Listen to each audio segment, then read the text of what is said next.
So yes, let's say you pre-qualify your buyer. He was a good client for you. He has the motivations. He had the urgency, let's say, and you said, you know what, he's a good lead, and I should meet up with that person now. So now this is where you're going to go for the step number 2. That's, we call it the appointment. Again, you don't say the appointment word for your client itself. Why? Because it's a very, very strong word, and nobody likes an appointment, especially if it's a brand new relationship and suddenly says, let's go on a date. You know, that's a bit too much, too strong. Maybe that's, you know, maybe it's too much of this at the beginning. So you want to go a bit softer on this. So keep the appointment word for yourself. But with the clients, let's say if I just met up with a buyer at the open house, I say, why don't we just meet up? Okay, all we need is 5 to 10 minutes of your time so I can explain you the buying process and kind of educate you so you know exactly what needs to happen in step 1, step 2, step 3. That's what I like to do for my clients. I like to educate them. So again, that's what I would use on the, so again, I wouldn't say the word, let's make an appointment. And again, you just say, why don't we just meet up? You know, like all it needs is 5 to, and again, why do I say 5 to 10 minutes? Because again, it's not as much commitment. And again, that's kind of a point you have to understand, because especially in the beginning when somebody is not really sure about you, now they don't want to invest too much time into you. So again, your job is to ask for a little bit of time. And of course, I'll teach you how to get more time out of them, but that's more towards the listing presentation. This is just the buyer presentations. Okay, so let's see what I put in here for you. If you do not, and that is the rule, okay? If you do not make an appointment, so that means if you don't make that time to sit down with them face to face. And when I say appointment, again, it could be just through Zoom, okay? Through Skype.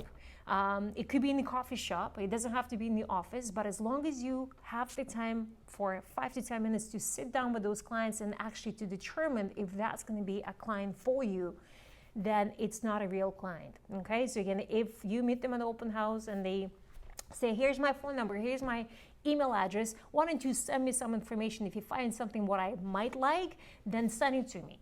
Okay, and a lot of times what the agents do, they kind of put in the hope on the line and says, oh sure, let me take my time and I'll put it into you at this point and let's see what happens. So again, that doesn't work that way. So again, don't just send people information just like that before you pre-qualify them, before you meet them for that 5-10 minutes. If they, and again, you propose to them in different ways. So what I used to say to them is, okay, why don't we do this? Why don't you come and meet me for 10 to 15 minutes.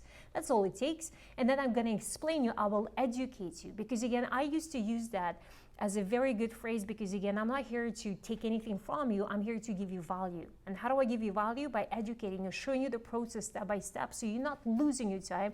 You're not wasting time of doing something that is not productive for you. So again, that was my that's the line that I used to use, and again, that worked every single time, and people like that because it's not as aggressive. First, I would invite them to my office. If they still say no to me, then I say, sure, why don't I come to you? Okay, whatever is convenient time for you. And if they still say no to me, then I'll go for step number 3. I'll say, okay, so why don't we just do face-to-face Zoom meeting? Because again, if I give them every single option and they still refuse and they don't want to meet with me in any way for 10 minutes of their time, that means it's not a true buyer, and guess what? I'm not giving you my time. And that was my answer. I said, okay, unfortunately, that's the way I do my business. If I don't meet up with you for 10 minutes of your, if you don't give me the 10 minutes of your time, then I won't be able to help you, because that's the only way I work with my clients. I educate them, I help them out so they don't waste their time on something that is unproductive. Do you see what I mean by this? So again, your job is to make sure that you become very clear with those new clients of yours. This is how I do my business. And if they don't follow you at this point, guess what? It's a trouble. Stay away from that. Maybe refer them to somebody else and make the referral fee from that. So confirm the specific time and date face-to-face. Again, face-to-face can happen in every single way. Send them the email by buyer presentation package. So again, that's optional. And again, we have different options and different choices for you in different programs, so you can look through that. And let your client know that we have been preparing for the appointment. So again, that's more applies to the listing appointments, because with sellers, we have to be more structured. With buyers, is not, it's only, honestly, it's only going to take you maybe 20 minutes of your time to actually spend on the buyers.